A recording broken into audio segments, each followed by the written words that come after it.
Sí, Mm, tiene dos cuentas. sí, yo creo que la del hijo Facundo. ¿Cómo la cierro? A ver si no. A ver, espérame. Acá creo, acá. A ver. Mm, eso es. Ya. Ya está, Ahora ya lo sí, quité. Sí, listo. Ya está. Entonces voy a compartir mi pantalla. Mm, Pantalla. Toda la pantalla.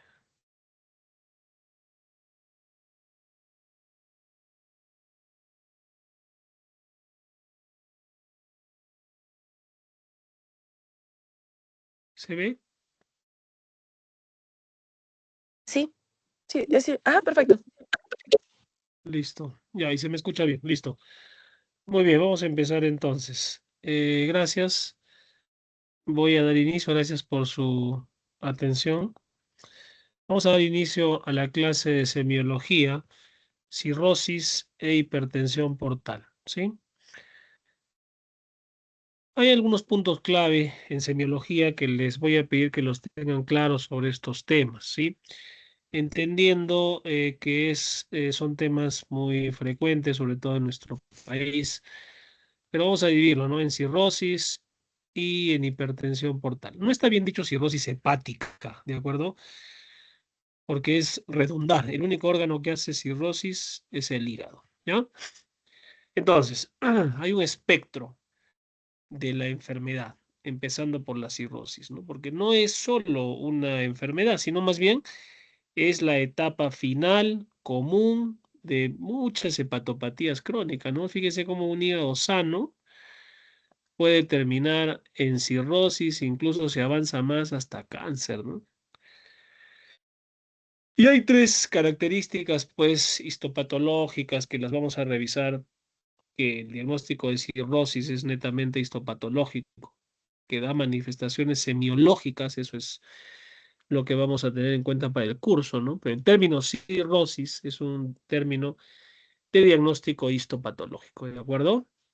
Entonces, ustedes tienen o conocen causas de daño hepático. Una de las que más está creciendo en el mundo es pues la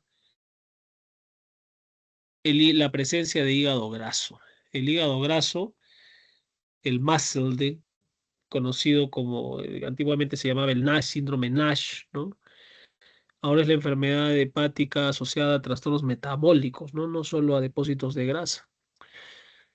La enfermedad de Wilson, el uso de antiinflamatorios como el paracetamol, autoinmunidad, tumores tóxicos, infecciones, los virus, ¿no? Autoinmune, el alcohol en nuestro país, muy a tener en cuenta. La hemocromatosis, depósitos de minerales a nivel hepático, aunque es menos frecuente. ¿Ok? Entonces, fíjense este caso que nos va a ayudar para poder entender mejor esta entidad. Que como les he dicho, la cirrosis, y eso quiero que lo tengan en cuenta, no es una enfermedad sola, sino más bien es la etapa final común. Muchas hepatopatías o muchas afecciones que puede tener el hígado. ¿De acuerdo? ¿Qué sucede en el hígado? Hay muerte de las células del hígado, hay necrosis. Puede haber también fibrosis, tejido conectivo, cicatrizal, ¿no? Y finalmente nódulos de regeneración, el hígado se vuelve todo nodular. Muy bien, entonces, fíjense en este caso. Es un varón de 62 años, ya te dice aquí que es bebedor de alcohol. Viene por emergencia presentando, miren sus ojos, está amarillo, ¿no? Ictericia, balonamiento, náuseas, vómitos, y está hipotenso y taquicárdico. Miren el abdomen cómo está. De repente van a decir, está embarazado, ¿no? Pero lo que está presentando es un cuadro que vamos a estudiar ahora, ¿ya? Vamos a poner una pluma. Muy bien, entonces este caso nos va a servir para entender la patología hepática. Y para entenderla, como siempre les he dicho, hay que tener claro también la anatomía y la fisiología, ¿no? Ustedes como estudiantes deben saber enumerar, tener claro la anatomía del hígado, ¿no? Los lóbulos que tiene, como es acá viene el lóbulo derecho del hígado, que la vesícula biliar está por debajo, el ligamento falciforme, el lóbulo izquierdo, el ligamento triangular. Esto siendo una visión anterior, ¿no? Y su relación con la vía biliar y la vesícula biliar. Tienen que ubicarse bien en cuanto a la topografía, dónde está ubicado el hígado, para poder realizar de buena manera un examen físico, ¿no? Hablando del término semiológico, ¿de acuerdo? Y la circulación portal, que es fundamental conocer la presencia de las venas gástricas, mesentéricas, esplénica, la mesentérica inferior, que constituyen pues todo el sistema porta, ¿no? Entendiendo como porta que va vena a vena, ¿no?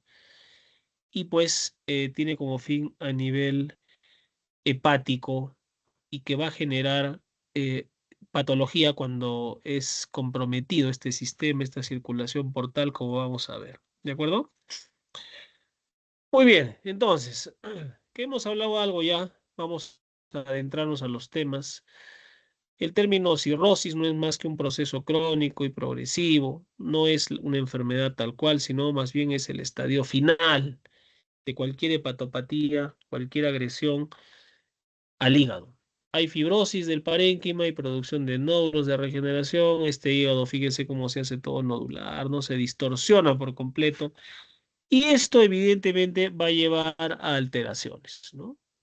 Alteraciones vasculares, portales, arteriales. Y evidentemente al final a una insuficiencia hepática. Que eso ya es el estadio final, ¿no? Es el estadio final y debemos tenerlo en cuenta porque definitivamente cuando nosotros veamos un paciente, no pensemos que siempre lo vamos a ver en las últimas, ¿no? Con cirrosis. Tal vez este cuadro de cirrosis sea de los más lentos, larvados y pues mortificantes para una persona, ¿no? Porque no es que se diagnostica cirrosis y ya se muere en 6 meses, ningún año, muchas veces están muchos años en este cuadro progresivo, ¿no? Muchas veces o siempre la única forma de solución definitiva es el trasplante hepático, ¿no? Pero veamos la causa. Ustedes como estudiantes me van a tener o deben saber la posibilidad, ¿no? de que existen varias causas y que puedan enumerarlas. Las más frecuentes. Yo les he dicho siempre, vamos a ver lo más frecuente. Evidentemente, ¿cuál es lo más frecuente en nuestro país, en Sudamérica? El consumo crónico de alcohol, una de las más comunes. A su ladito nomás, la esteatohepatitis no alcohólica, el llamado NASH, que ahora tiene un nombre de MASLD, el MASL, que no es más que una enfermedad hepática asociada a trastornos metabólicos, ¿no? Como que se ha ampliado el espectro y no solo por depósitos de grasa, ¿de acuerdo? Puede ser un virus, por ejemplo, infecciones por virus de la hepatitis B y C, autoinmunes, las hepatitis autoinmunes, las colangitis biliar primaria y otras, ¿no? Como hemocromatosis, la enfermedad de Wilson, menos frecuentes, la deficiencia de alfa-1 antitripsina. El hecho es que al final, pues, ese hígado va a traer consecuencias, ¿no? Y debemos conocer la fisiopatología que principalmente va a llevar pues a hipertensión portal por aumento de la resistencia del flujo portal al atravesar la vena porta, al no poder atravesar bien ese flujo por la obstrucción que se va a generar debido a la cirrosis que está teniendo ese hígado. ¿De acuerdo? Y van a ser pues varias posibilidades, ¿no? Una vez que ya se genera a partir de ese aumento de resistencia, flujo portal e hipertensión portal, porque se va a generar vasodilatación esplácnica con alteración del vaso esplénica.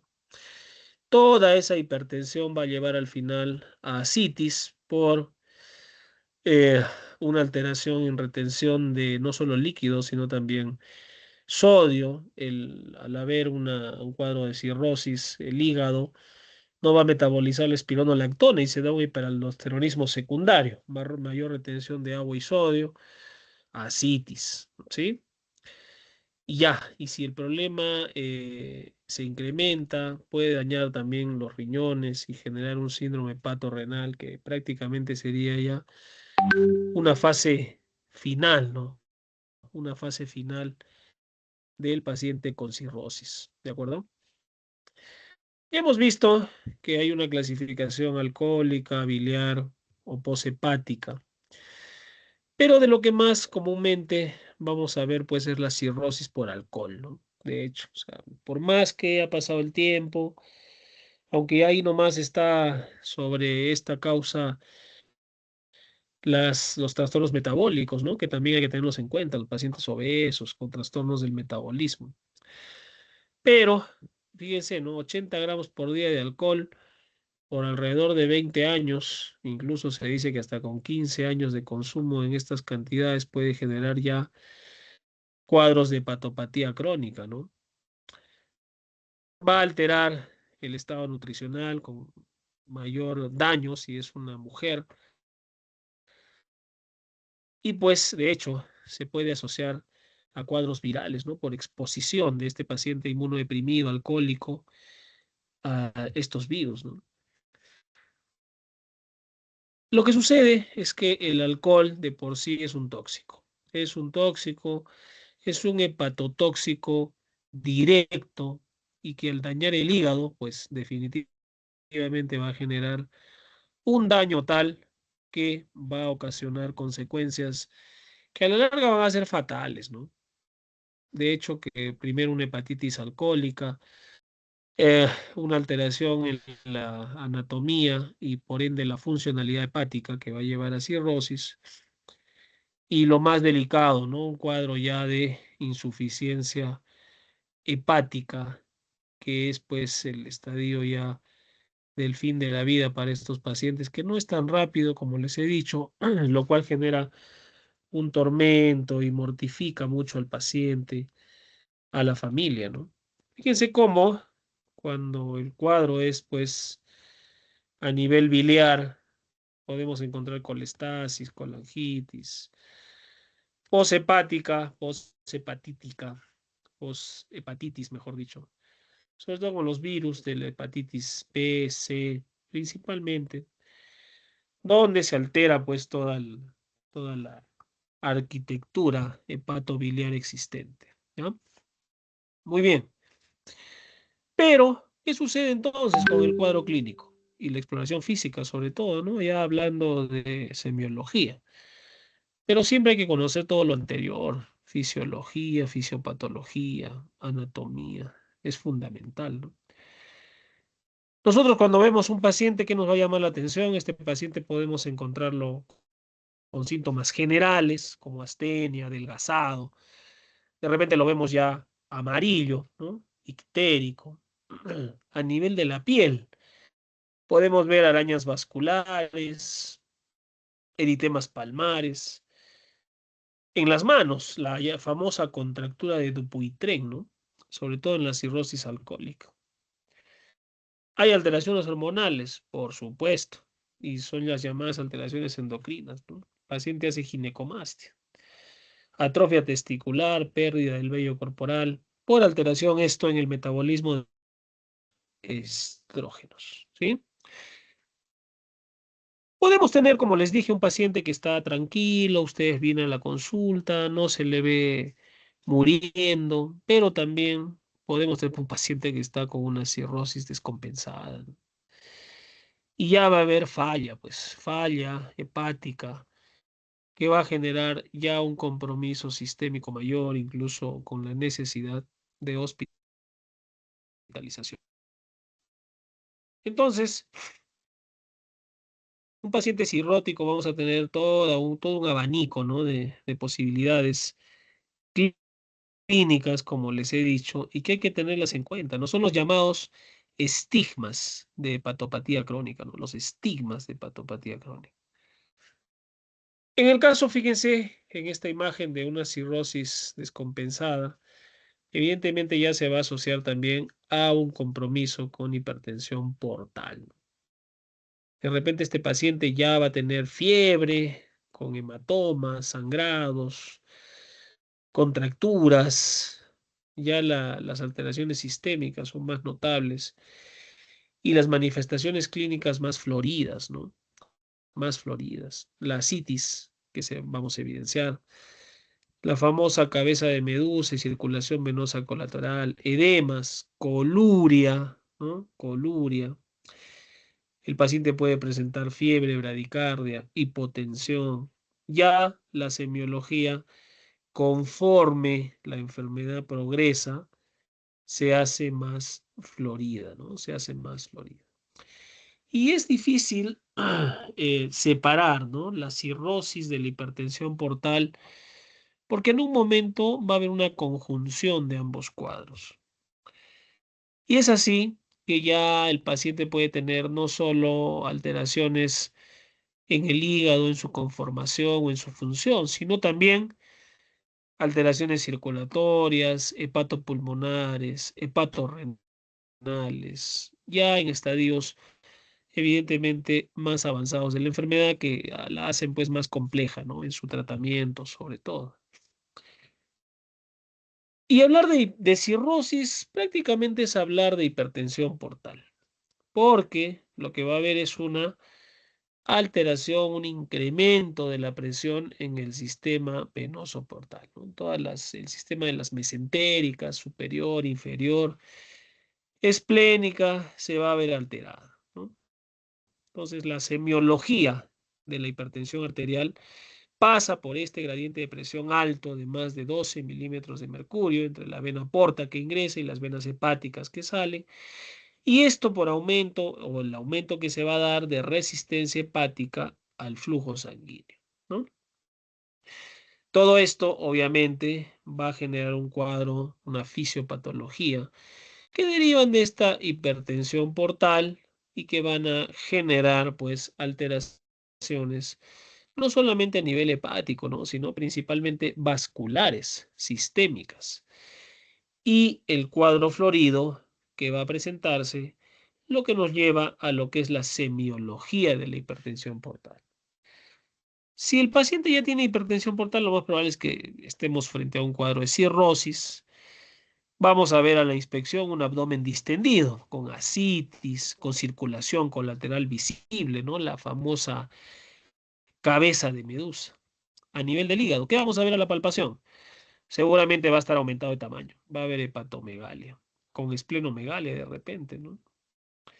Y la famosa, las dos pruebas para ver ascitis, la matidez desplazable, ¿no? Y el signo de la oleada, que podemos evidenciar en un paciente que ya está presentando un cuadro de cirrosis e hipertensión portal avanzados, ¿no? No necesariamente solamente nos va a dar signos y síntomas clásicos, sino también dependiendo de la evolución de la enfermedad, vamos a encontrar uno u otro signo o síntoma, dependiendo, como les digo, del estadio en que se encuentra la enfermedad, ¿no? Entonces, a veces los estudiantes, los internos me dicen, doctor, pero este paciente tiene cirrosis, pero no tiene ascitis.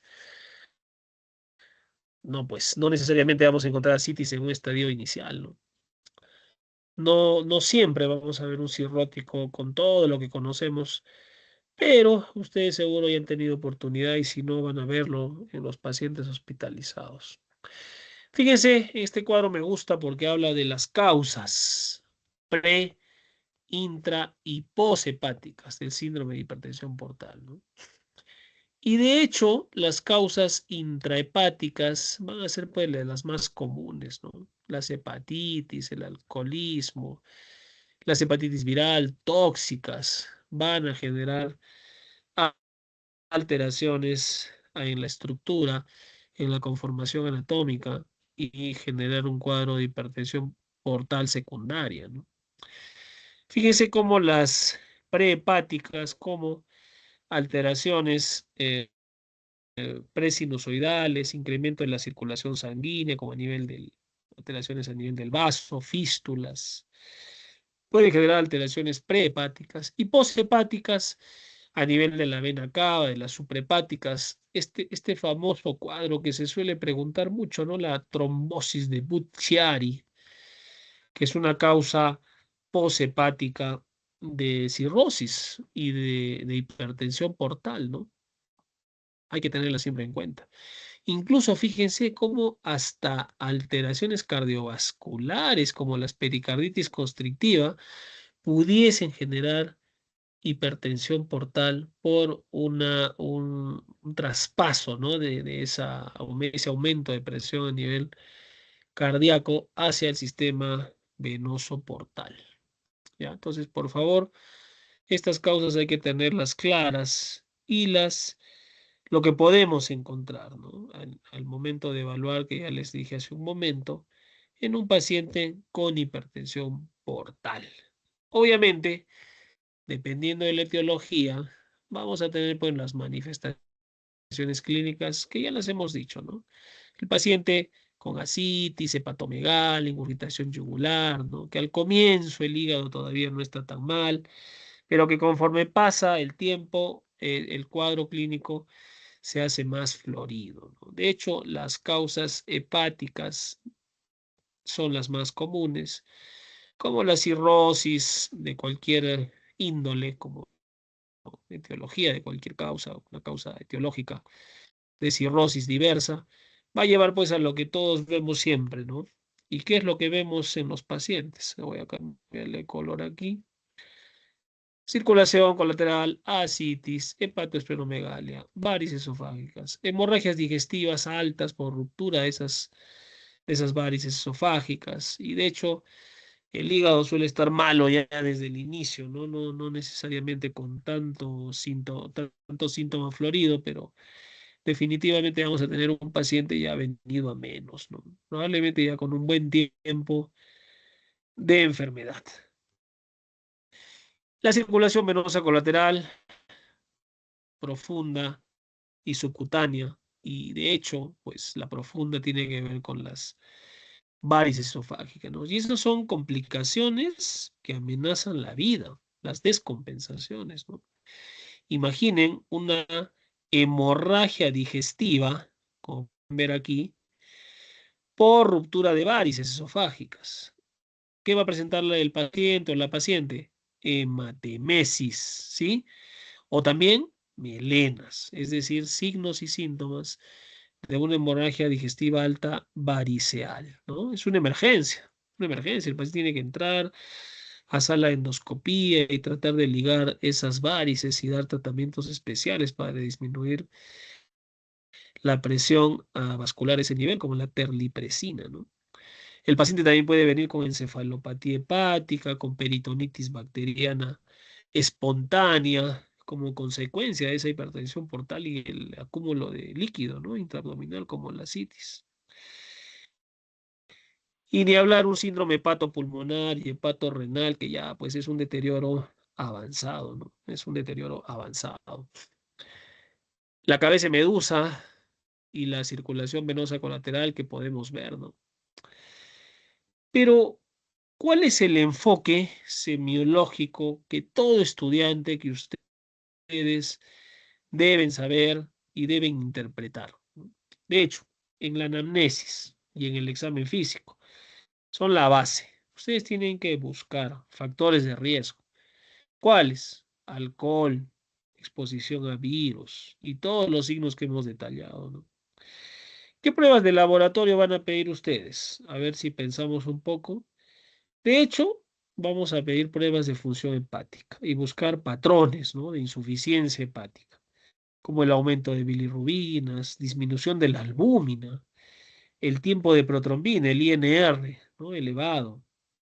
Además puede haber trombocitopenia, las plaquetas disminuyen y esto por la esplenomegalia, ¿no? Y si le quiero pedir una imagen, haré pues una ecografía, es fundamental. Nos debe evaluar el tamaño, la textura del hígado. Además, podemos ver ascitis, calibre de la vena porta, puede detectar también esplenomegalia. Y ni hablar una endoscopía alta, que es el patrón de oro, sobre todo para evaluar y ver en qué grado se encuentran las varices esofágicas de nuestro paciente, ¿no? Cuando vamos a hacer el examen físico, por lo tanto, debemos recordar ya con lo que hemos conversado, ¿no? Que la cirrosis y la hipertensión portal van de la mano. Que la cirrosis no es más que un hígado fibrótico y nodular que lleva a hipertensión portal. Y esa hipertensión portal es la que causa las complicaciones más graves. ¿Cuáles son? Varices con sangrado, ascitis, esplenomegalia. El diagnóstico, una buena historia clínica, nunca se olviden de eso, meticulosa, ¿no? Un examen físico completo, que ustedes busquen los signos, los estigmas que les he dicho de hepatopatía crónica, lógicamente asociados ya después a pruebas de laboratorio e imágenes, ¿no? Esas alteraciones, pues de alguna manera nos pueden llevar también a conformar a algunas mnemotecnias, ¿no? Como esta, que es la cirrosis batea al hígado, ¿no? Ahí vamos a usar el término de batea. La B de bilirrubinas, de albúmina, tiempo de protrombina, encefalopatía, ascitis, batea. Y esto lo interpretamos, fíjense, miren, de los criterios de Child, ¿no? Y vamos a ver en los grados A, B y C, donde fíjense un C, un Child C, es una enfermedad descompensada con 45% de sobrevida al año. O sea, la mitad se va a morir, imagínense, en un año, ¿no? Lógicamente ya en un estadio avanzado, probablemente hayan pasado muchos años desde que la persona empezó con la sintomatología, ¿no? Debemos tener en cuenta la prevención, ¿no? Si yo sé que el alcohol es un factor predisponente, si yo sé que debemos estar vacunados contra hepatitis B y no lo estamos, imagínense, ¿no? Entonces nosotros como médicos, ustedes que van a ser médicos, debemos tener en cuenta eso, porque, ¿qué les dije? ¿Cuál es un paciente que hace cirrosis? Ya no hay nada que hacer. Por más tratamiento que es de soporte, ese hígado no va a recuperarse. Y el tratamiento definitivo va a ser trasplante, lo cual, la verdad, para Arequipa, incluso para el país, les digo, todavía es ciencia ficción, ¿no? Prevención, prevención para también haya menos gasto y mayores posibilidades para esta persona. Pero si ya ustedes diagnostican cirrosis, probablemente ese paciente esté condenado ya en el tiempo, ¿no? Más aún sabiendo que es una enfermedad progresiva. ¿De acuerdo? Muy bien, esto es lo que yo quería traerles. Si les hago un recuento, la cirrosis entonces es un hígado fibrótico, nodular, que lleva hipertensión portal. Y esa hipertensión es la que trae las complicaciones más graves que hemos comentado, sobre todo, ¿cuáles? Hemorragia por varices esofágicas, la ascitis, la esplenomegalia. Y el diagnóstico de ambas entidades pasa por una historia clínica adecuada, bien hecha, con conocimiento, un examen físico completo, buscando estigmas de patopatía crónica y con una solicitud adecuada de laboratorio y de imágenes. Conclusión, que ustedes puedan reconocer un paciente con inicios o que en riesgo de cirrosis o ya, cuando ya el paciente tiene cirrosis, esencial, es esencial en la práctica médica. Es así como que parte de nuestro arsenal diagnóstico, ¿no? Que debemos saber. Muy bien, con eso entonces estoy terminando. Agradezco su atención. Por favor, tomen los apuntes adecuados. Lean El Argente Álvarez, que casi todo de esto que hemos hablado está en El Argente Álvarez. Y recuerden, por favor, que la cirrosis no es solo una enfermedad, sino es una etapa final común de muchas hepatopatías crónicas. ¿Ok? Y que las complicaciones más graves se dan por la hipertensión portal. Listo. Muchas gracias por su atención. Hasta ahí hemos llegado. ¿De acuerdo? Vamos a ver, listo. Listo, doctor, muchas gracias. A ti, Ari. Gracias. Pásaselas.